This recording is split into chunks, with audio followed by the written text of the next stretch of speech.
फिर step number 2 है, number की समझ आ गई कि कब कितना नंबर मेंशन करना है, क्या क्या मेंशन करना है।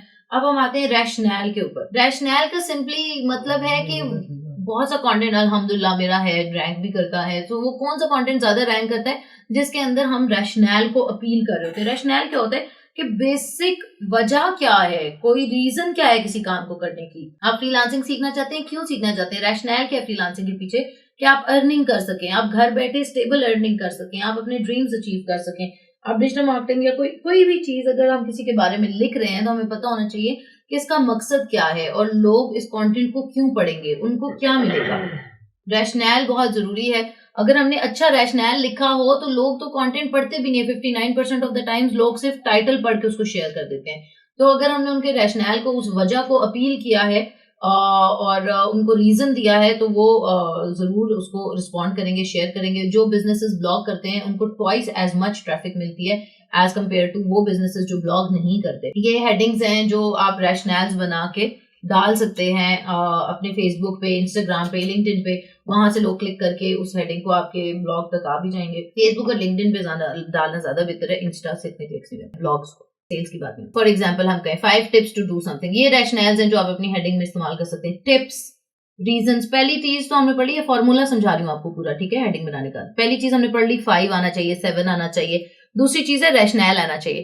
Tips, reasons, lessons, tricks, ideas, ways, principles, facts, secrets, strategies, ये रैशनैल्स हैं, ठीक है। अब इसकी कुछ एग्जांपल्स हम देख लेते हैं, जैसे 5 tips to write blog introductions like a pro, आपका नंबर आ गया, आपका रैशनैल आ गया। 15 lessons I learned the hard way as a 3-year-old blogger. 8 principles for designing a perfect landing page. 17 facts about content marketing that you did not know. 6 insights to the future of search engine optimization. So ये number, then rationale. 3 secrets to make your list post sick. Number, rationale. 4 headline writing tips to number, headline writing tips, rationale. Number आ गया, फिर रैशनैल आ गया, 2 चीजें आ गई हमारे पास। अब थर्ड स्टेप क्या है फॉर्मूला का, पूरा फॉर्मूला आपको बता रही हूँ कि आप एक अच्छी हेडलाइन कैसे बना सकते हैं। स्टेप नंबर 3 है कि हमने रीडर की अटेंशन कैसे ग्रैब करनी है। रीडर को हर वक्त इतना सारा कुछ मिल रहा है और एवरेज स्पैन जो था पहले वो 12 सेकंड होता था, अब 8 सेकंड पे आ गया। और 8 से भी, ये तो 2015 में था, 2023 में पता नहीं 6 सेकंड रह गया होगा, आहिस्ता आहिस्ता और कम होता जा रहा है। तो मिलियंस ऑफ डाटा जो है लोग हर वक्त स्क्रॉल कर रहे हैं फेसबुक पे, गूगल पे, इधर उधर। तो आपने उनको ऐसा क्या अटेंशन देनी है कि वो आपकी हेडिंग पे रुक जाए, ऐसी क्या बात। बहुत सोच समझ के अपनी हेडिंग्स के अंदर कॉल फॉर अटेंशन जरूर ऐड करें, कि ऐसी बात करें जो लोगों की दुखती रग हो, जो लोग जानना चाहते हो। अपने कस्टमर्स को प्रॉमिस करें कि उनको क्या सोल्यूशन मिलेगा, उनकी पोस्ट के अंदर क्या ऐसा है। इसके बारे में हम 4 यूज हैं जिनको अगर हम अपनी हेडिंग के अंदर इंक्लूड करें तो हमें ज्यादा से ज्यादा कस्टमर्स मिलेंगे और हमारे ब्लॉग के ऊपर ट्रैफिक आती रहेगी या हमारे पेजेस के ऊपर कंटेंट को रैंक करता रहेगा। उसके अंदर क्या ऐसी हेडलाइंस होती हैं जिनसे हम इवन एक्शंस भी यूजर से परफॉर्म, बेशक सेल्स की बात करें, ट्रैफिक की करें, जो भी हमारा गोल है वो मीट होगा अगर हम ये 4 यूज मीट कर लें। सबसे पहले तो आपकी हेडलाइन यूनिक होनी चाहिए। यूनिक से क्या मुराद है कि जब आप उसे गूगल में लिखें, सर्च करें, तो वो सेम बात किसी और ने ना की हो। For example 5 tips to lose belly fat, अगर हम ये गूगल में लिखते हैं तो हमें काफी सारे आंसर्स मिलेंगे।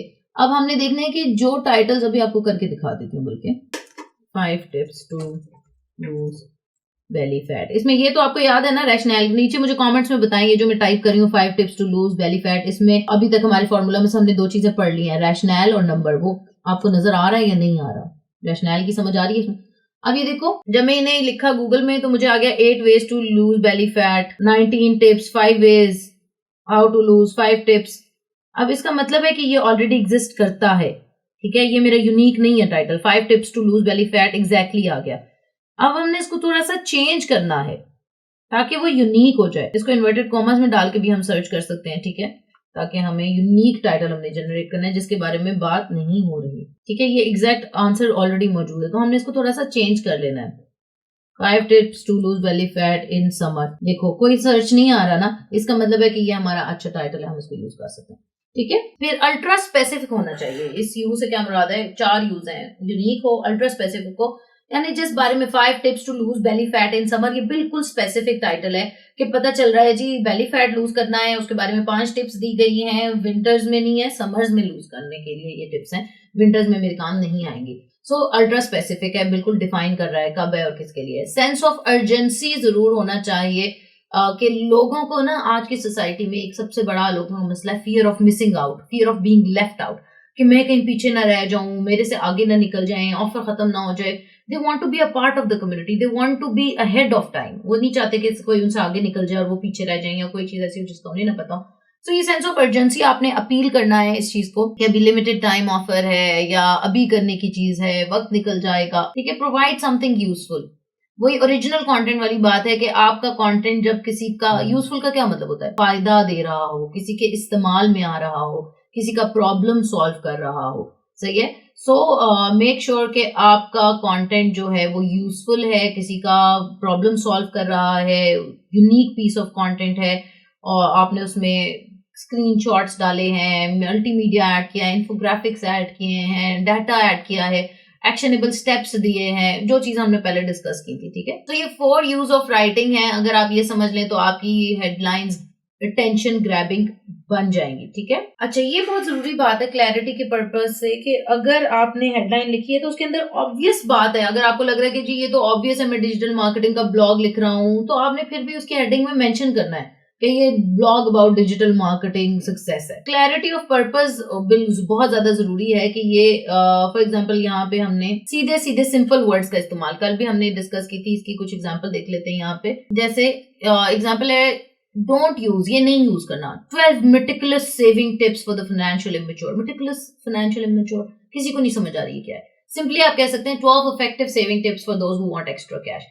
How to annihilate inflammation of skin due to unfavorable weather. How to get rid of acne and other annoying skin. So simple रखना है अपना content. आपके top 10 ubiquitous places to find ravishing blog post pieces. ये सही sense नहीं बन रही। Top 10 places to find useful blog post ideas. समझ आ रहा है कि किस बारे में। सो क्लैरिटी होनी चाहिए ताकि यूजर उसको समझ सके।